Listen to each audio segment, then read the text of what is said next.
the sanctions that have been placed on the CCP in this year alone. Now there's a couple. These are very interesting because they more or less sanction them on different aspects, right? Just to level the playing field, like we have discussed with the investments and also with the technologies, and also Roy, you mentioned earlier that there's only so many CCP officials, CCP families that are pulling the strings, that is conducting all of this. So let's take a look at these sanctions, and I'll get to more about that because this is very interesting.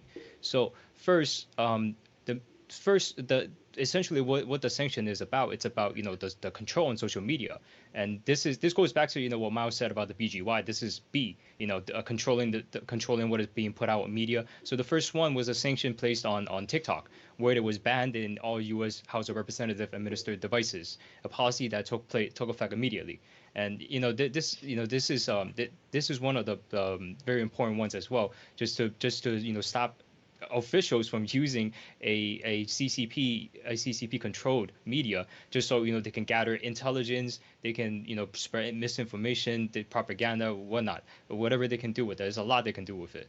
Second, sanctions imposed on strategically important CCP companies and sectors, including blows on Huawei and semiconductor chips. Now this is very important because if we look at World War II, one of the biggest sanctions, and even extends to today in some way, is oil, right? Now you're looking at the formation of the evil axis.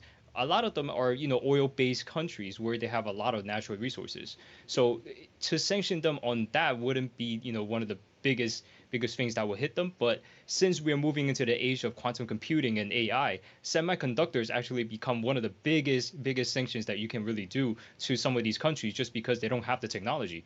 And that really levels out the playing field when you stop the CCP from getting their hands on AI technology, quantum computing, and also semiconductors, because then their weapons they can produce, they're missing the core essence. They don't even compare to what the American weaponry can really do. And that's why these two are very interesting.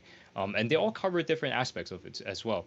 So the third is to protect Taiwan. You see how like everything kind of ties together with the economy, media, with the semiconductors, and now we're getting to Taiwan.